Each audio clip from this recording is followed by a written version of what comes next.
In this session, we'll be focusing on conflict resolution and difficult conversations, two of the most challenging yet essential aspects of leadership. Conflict is inevitable in any team or organization. Differences in perspectives, goals, and communication styles can naturally lead to tension or disagreement. However, conflict doesn't have to be destructive. It can be an opportunity for growth, innovation, and stronger relationships when addressed effectively. Likewise, difficult conversations, whether they involve performance issues, addressing misconduct, or delivering unwelcome news, are moments where leadership character truly shines. In this session, we'll begin by exploring how to address conflict with confidence, discussing strategies for approaching tense situations with clarity, emotional control, and fairness. Next, we'll focus on navigating difficult conversations, examining practical tools for maintaining composure, communicating with respect, and achieving constructive outcomes. To begin, let's discuss addressing conflict with confidence. Many leaders instinctively shy away from conflict because it can feel uncomfortable, unpredictable, or even emotionally charged. But avoiding conflict rarely makes it go away. In fact, it usually does the opposite. Small tensions that go unaddressed can grow into bigger issues, leading to misunderstandings, resentment, or even a breakdown in team trust. Great leaders don't ignore conflict. They address it head-on, but in a thoughtful and constructive way. The first step in resolving conflict is acknowledging it early. Problems don't usually fix themselves, and the longer a conflict is left unresolved, the more damage it can do. Subtle warning signs like passive-aggressive behavior, declining morale, or communication breakdowns are red flags that shouldn't be ignored. When leaders spot these signs, they need to step in before the situation escalates. This doesn't mean rushing in with accusations or assumptions. Instead, leaders should open the conversation in a neutral and non-confrontational way. A simple but effective approach might be saying, "I've noticed some tension between you and your teammate during our recent meetings. Can we sit down and talk about what's going on?" This lets the team members know that the issue has been noticed, but also creates a safe space for discussion rather than making them feel attacked.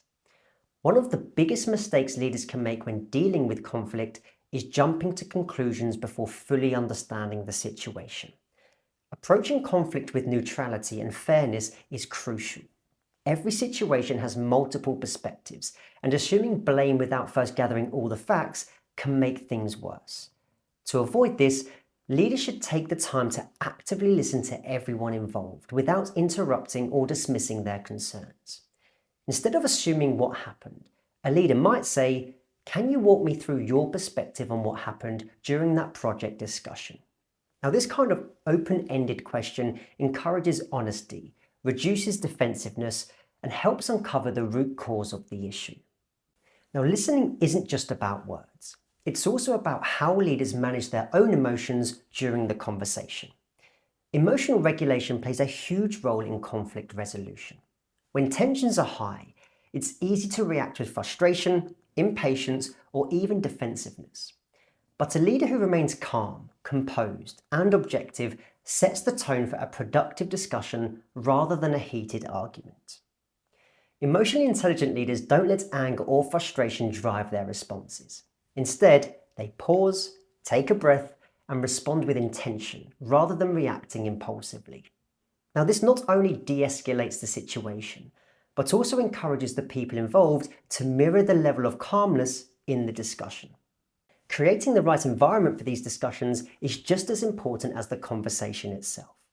Difficult conversations should take place in a safe, neutral space, not in a public team meeting where people might feel embarrassed or defensive. Instead of calling people out in front of their peers, a leader might invite the involved parties to a private one-on-one discussion in a quiet, comfortable space. By providing a setting where people feel safe to express their thoughts, leaders make it easier for individuals to be open and honest, without fear of embarrassment or retaliation. When people feel safe, they are more likely to engage in a meaningful and solutions-focused discussion. Once the conversation is underway, It's important to focus on the issue, not the individual. A common mistake in conflict resolution is assigning blame, which often puts people on the defensive and makes resolution harder. Instead of criticizing, leaders should redirect the discussion towards problem solving. Rather than saying, "You failed to meet the deadline," which sounds accusatory, a leader might say, "I noticed the deadline was missed. Can we discuss what happened and how we can prevent this from happening next time?" This shift in language removes blame and encourages collaboration to find a solution. The focus moves away from who's at fault and towards how to improve moving forward. But resolving conflict isn't just about having a conversation. It's about making sure that the conversation leads to real change. That's why follow-through is just as important as the discussion itself. After addressing the root cause of the conflict, leaders should outline clear agreements and steps to prevent the same issue from arising again. For example, after discussing a communication breakdown, a leader might say, "We've agreed on clearer communication channels for future projects. Let's revisit this in 2 weeks to make sure we're on track." This not only reinforces accountability, but also gives the team a chance to check in and adjust if needed. Without follow-up, conflict resolution loses its impact. If agreements aren't acted upon, tensions can resurface and team members may feel that the conversation was meaningless.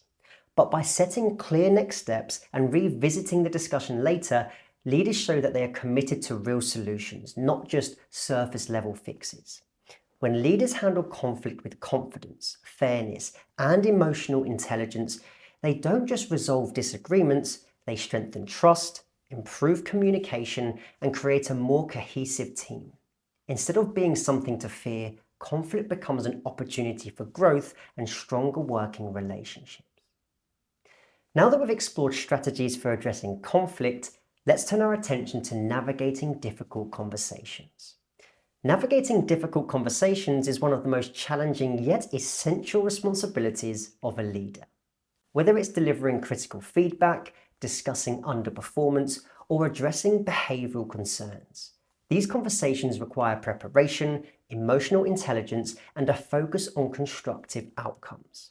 While it may be tempting to avoid these discussions, handling them with confidence and care can lead to stronger relationships, better performance, and a more open and productive work environment.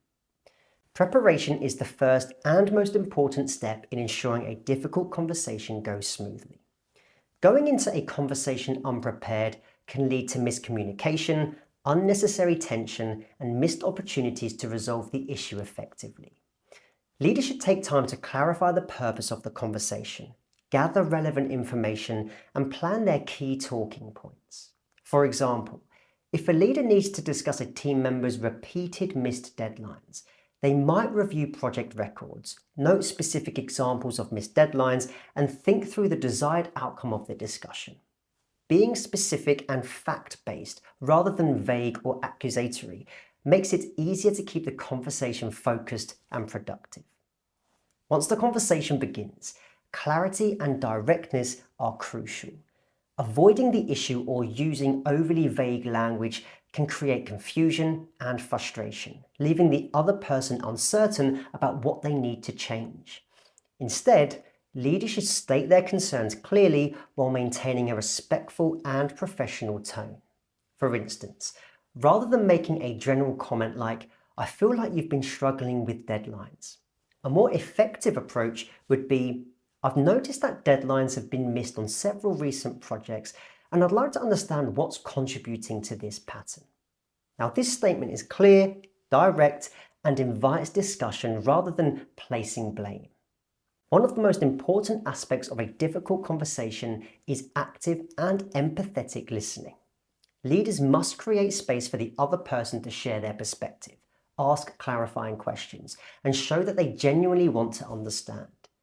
If a team member expresses that they're feeling overwhelmed by their workload, a leader might respond, "Thank you for sharing that. I can see how juggling multiple projects could feel overwhelming. Let's explore how we can adjust your workload to make it more manageable." Acknowledging the other person's experience before jumping to solutions makes the conversation feel more collaborative rather than confrontational. Non-verbal communication also plays a significant role in setting the tone of the conversation. Tone of voice, body language, and facial expressions all send messages, sometimes even more powerfully than words. Leaders should maintain a steady, even tone, make eye contact, and adopt an open posture to show that they are engaged and respectful. Even if the conversation becomes tense, it's important to stay composed and avoid unintentional negative signals like crossing arms, sighing, or raising one's voice. When leaders manage their non-verbal cues effectively, they create a calm and professional atmosphere that encourages open and honest dialogue. While it's necessary to discuss problems openly, difficult conversations shouldn't just dwell on what went wrong. The goal should always be to identify actionable solutions and move forward positively. So after discussing a pattern of missed deadlines, a leader might say, "What steps do you think we can take together to improve time management and meet our future deadlines?" By framing the conversation around solutions rather than just problems, leaders help create a sense of shared responsibility and motivation to improve. There are times, however, when setting boundaries and holding individuals accountable is necessary.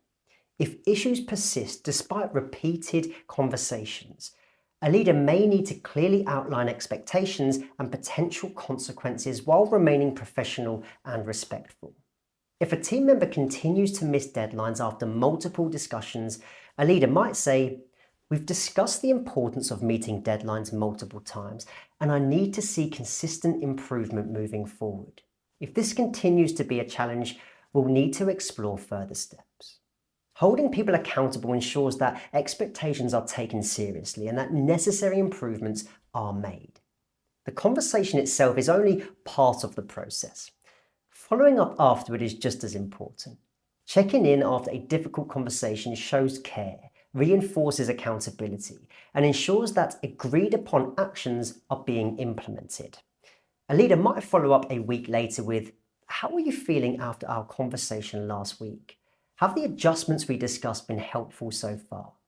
Now, this follow-up keeps the lines of communication open, provides an opportunity to address any lingering concerns, and helps ensure that progress is being made. Difficult conversations don't have to be something to fear. When handled with preparation, clarity, empathy, and professionalism, they can become opportunities for growth, problem solving, and stronger workplace relationships. By taking the time to prepare, listening with empathy, staying solution focused, and following up effectively, leaders can navigate tough discussions with confidence and create a culture of trust and accountability. In today's session, we explored how to address conflict with confidence, emphasizing the importance of early intervention, emotional regulation, neutrality, and solution-focused discussions. We then discussed navigating difficult conversations, highlighting preparation, clarity, active listening, emotional control, boundary setting, and follow-up as essential tools for success. Conflict and difficult conversations are not obstacles to leadership. They are opportunities for growth, trust building, and stronger team dynamics. Leaders who approach these situations with courage, empathy, and professionalism create an environment where challenges are addressed openly, relationships are strengthened, and trust is deepened. In the next module, we'll shift our focus to building and leading high-performing teams. In our first session, we'll dive into the characteristics of high-performing teams, exploring how to build team cohesion and leverage tools like Belbin's team roles theory to identify and maximize each team member's strengths. For now, take a moment to reflect on recent instances of conflict or difficult conversations in your leadership role. Were there moments where you could have approached the situation with more clarity, neutrality, or emotional control? Identify one upcoming conversation or unresolved conflict where you can apply the principles we've discussed today. I'll see you in the next video.